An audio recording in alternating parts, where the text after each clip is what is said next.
Hi everyone, John Petrucci's Arms here with Rhyme Signatures, the nerdiest music review this side of being capable of crushing a watermelon into 1,000 pieces with a simple flex and squeeze. And today we're going to be doing a rundown of my personal top 5 Dream Theater songs. I have a very long and somewhat storied history with Dream Theater that I'm saving boring all of you to death with until I do my inevitable discography ranking that ends up being like 2 hours long because I have no filter and no chill. Instead, I wanted to do a reasonably quick rundown of what I consider to be the 5 best songs by the classic titans of progressive metal. A quick addendum though, I will not be covering or including any of the band's 20+ minute long epics in this countdown, as frankly they make for a rather foregone conclusion. Spoilers, A Change of Seasons and Octavarium are the joint winners if we're going to include this. Now, I wanted to keep this to the shorter songs, so anything under 20 minutes is fair game here. And with that taken in mind, let me walk you through what I consider to be the cream of the proverbial crop, starting with number 5.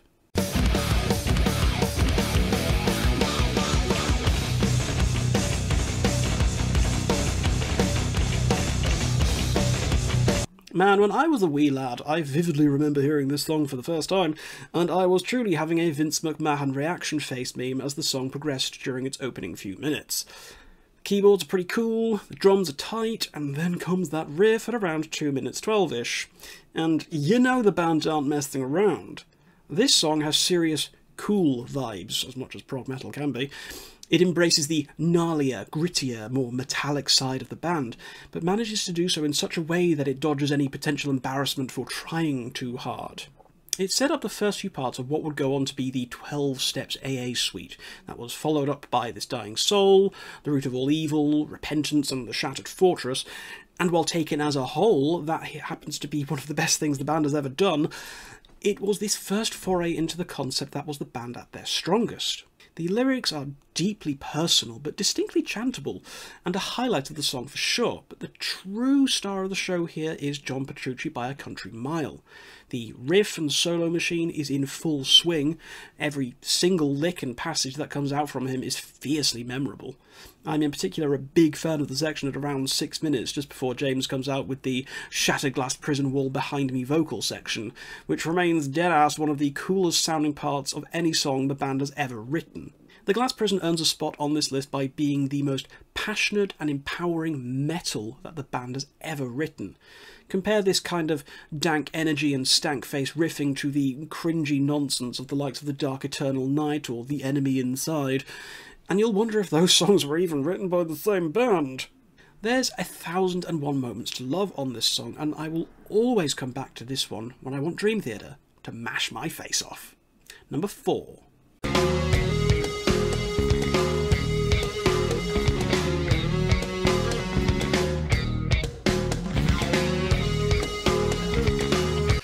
Yes, controversy. Say whatever you will about Falling into Infinity, but I will defend this record to my last breath.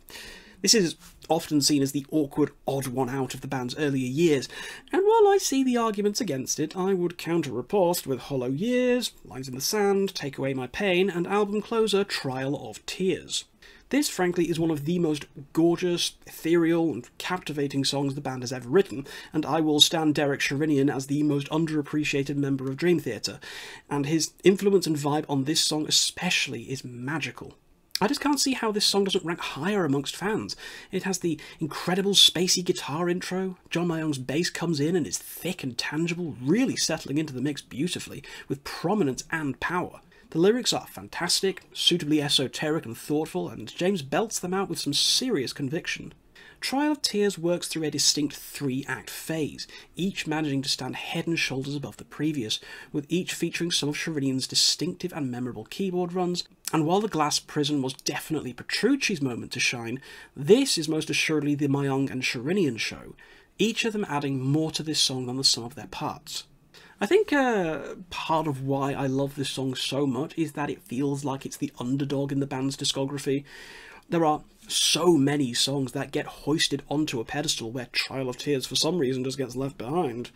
I firmly believe that if this song was featured on literally any other album of the band's earlier works, then it would be better recognised for the triumph that it truly is. There is so much creativity and little nuances in this song, especially in the Deep in Heaven section, where the instrumental runs really come to the forefront and the interplay between Derek and both Johns is a thing of beauty. And this song does feature one of my all-time favourite keyboard solos in the band's career, and I really, truly wish that we had gotten more time with Sharinian before Rudess came in. The climax of the song honestly just leaves me with goosebumps every single time, and I'm always left thinking, falling into infinity, how underrated you truly are. A masterstroke of a song that needs so much more exposure. Number 3.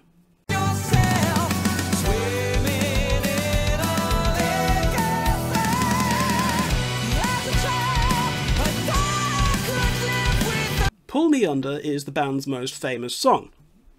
But Metropolis Part 2 is the band's original opening your third eye moment, and is often cited by many as their true masterpiece.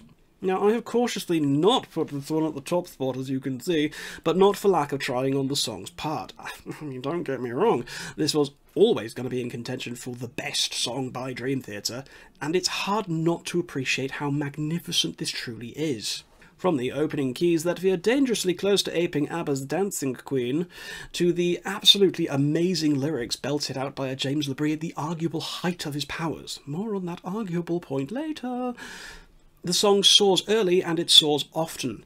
There's a pretty damn good reason why the band often saves this song for the encore in their live set, and it's because they know just how amped up it makes the crowd. This is most assuredly the song most likely to win any fan poll that somebody might drum up. Something about it just really connects to the listener, be it the true progressive part of its progressive metal, the boundless creativity in its songwriting and instrumentation, or, it's possible that it's just that bass solo at 5 minutes and 36 seconds, because let's be real, John Mayong knows he's kicking your ass when he plays that part. I can distinctly remember watching a video of him breaking down how he came up with this solo and how it's actually played, and even now, just trying to think about it, I can't get, just my brain just gets all twisted up just thinking about it. Metropolis Part 1 is the perfect fusion of progressive creativity and instrumental prowess combined with a rock-solid structure that makes it endlessly replayable and endlessly enjoyable. The build-up section at around 7 minutes 30 is basically the band engaging their hype drive that keeps on climbing until such a point as by the end you're just about ready to explode. Then, when things get scaled back slightly and James starts chanting, "Before the leaves have fallen, before we lock the door," you can hear the audience screaming along to the final lyrics. It is such a rush and such a payoff, and it is more than worthy entry into the top 5. It's number 2.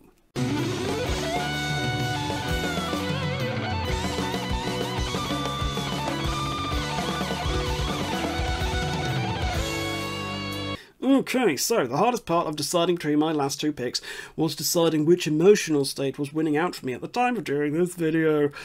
And in this instance, the side of fragility and innocence lost out to the number 1 pick. Now, make no mistake, on any given Sunday, this could very easily be my number 1 pick for the best Dream Theater song of all time. In no uncertain terms, I can confidently say that this song pretty much saved my dumbass on more than a few occasions. Now, it's a simple song, it's a powerful song, and it's about accepting death, about moving on with your life when those you love the most are gone. It's lyrically quite straightforward, but it has something that later Dream Theater lacks. There is a deliberate and straightforward telling of a message that fits perfectly within the story of the album, but can still be appreciated at face value outside of the context of the overall narrative of Scenes from a Memory. It also contains, hands down, John Petrucci's greatest guitar solo, and is easily in contention for my favourite guitar solo of all time. It is measured and precise, it's not needlessly showy or flashy. It brings all of the emotional resonance of the song's message to a precise, beautiful and shattering point. And then the gospel choir kicks in, just soaring over the top of the music, and I swear to God, every single time I just get misty-eyed. This is a damn near perfect song, the most emotional and powerful the band has ever felt, and will be most assuredly what's played at my funeral, whenever the hell that's going to be. This song, real talk now, got me through a lot. It continues to get me through a lot, and I imagine I will turn to this one time and time again over the coming decades, always remembering just how poignant its message is. If I die tomorrow, I'll be alright, because I believe that after we're gone, the spirit carries on. Number 1. It's never enough, you're wasting your time. Isn't there something I could say? You don't understand, you're closing me out. God, I love this song. This is the one I thrust at people, the song I insist people listen to if they want to get started with Dream Theater. It contains precisely everything that I love the most about the band, all contained within one neat, angsty, darkened package. The entire vibe of Awake can easily be described as the older, moodier sibling of Images and Words, and this is felt no more plainly than on penultimate track, Scarred. The lyrics are sinister and aggressive at times, and James's delivery is nothing short of heart-stopping. He is perfect on this song, and if anyone ever says that Labrie is a bad vocalist, I will politely sit them in front of this song and ask them to say that again with a straight face. His performance on Scarred is what sold me on the band. A Change of Seasons admittedly was my introduction, but it was Awake, and specifically Scarred, that awakened a deep and lengthy obsession within me. I think this is ultimately why I consider this to be the band's crowning moment. This was where I fell in love. This is where I cracked and spent about 3 straight years listening to nothing but sodding Dream Theater. It all came back to Scarred, and honestly it still does. There are innumerable moments on this song that make the hairs on the back of my neck stand on end. So many little nuggets that just make me groove and sway back and forth every single time I listen to it. It is such a perfectly paced song. Everything keeps building up, and every section layering something new and exciting on top of what was already there. There's always a new and thrilling display of the most dazzling creativity and musicianship coming around the corner. Be it Kevin Moore's amazing keyboard solo at around 7 minutes 40, or the springboarding guitar solo of Petrucci after it. The band sounds alive with the energy of their performance, and they have never sounded so confident and in control than they do on this song. I will forever champion this as the band's best song until I am blue in the face. This changed the rulebook for me, and set me off down the long and winding road of progressive metal like nothing else ever managed. Scarred kickstarted a 3-year-long obsession, and I will always hold it in the highest of regards. So, there you have it, that's my top 5 Dream Theater songs. Believe me that leaving out bangers like Learning to Live, The Dance of Eternity, Fatal Tragedy, Voices and Under a Glass Moon was hard work, but, you know, I've got to draw the line somewhere, otherwise this will just be like just a ranking of every single song, you know, and nobody's got time for that. Now, I apologise for nothing here, though. You know, my choices are mine, but I'd love to hear what yours are, so please let me know what your favourite Dream Theater songs are in the comments down below. If you did like this video, please do share it around with anyone else who you think would enjoy it, and please do consider subscribing to the channel for some more content. If you really like what I do as well, please also consider clicking my Ko-fi link in the description box down below to help support the channel. And until next time, guys, keep your rhyme signatures odd.